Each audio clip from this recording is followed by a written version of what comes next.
It was a normal day in Seattle. Their homeless task force nominated a guy named Thomas Whitaker, who goes by Raven Crowfoot, to join the board.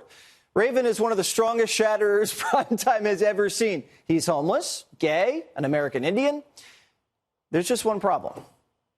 Thomas Whitaker, Raven Crowfoot, is a sex offender, a repeat sex offender, and I have had bad experience with him. So I don't cut you off because we can't disclose people's personal business here, right? Okay. And although that's public disclosure, like, we have no right to out anybody in this space.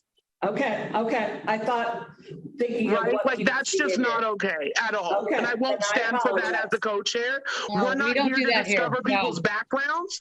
And actually, I'm glad that if that is the case, that he's here, because sex offenders are another population that is most vulnerable, that don't have housing. So sex offenders shatter now. This lady's telling the board that Raven Crowfoot is a rapist, and they're happy about that. They manage $250 million of mostly taxpayer money. Is Raven qualified for that job? Well, let's look at his resume.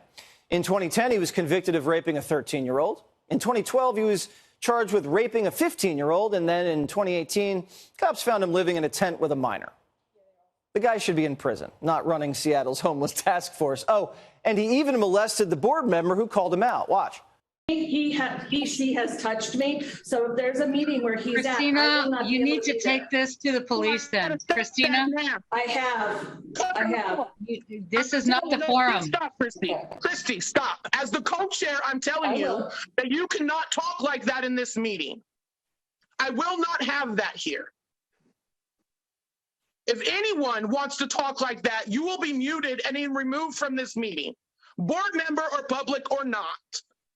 This is about equity, and everyone deserves housing. I don't care if they're a sex offender. I don't care if they're black. I don't care if they're indigenous. I don't care if they're a criminal. I don't care if they're coming out of jail, prison. Everyone deserves housing. So everyone's equal, everyone shatters. Nothing you do is wrong. Nothing. Convicted child rapist, violent criminal, wanted terrorist. We don't discriminate here. We all deserve free stuff and high-paying government jobs.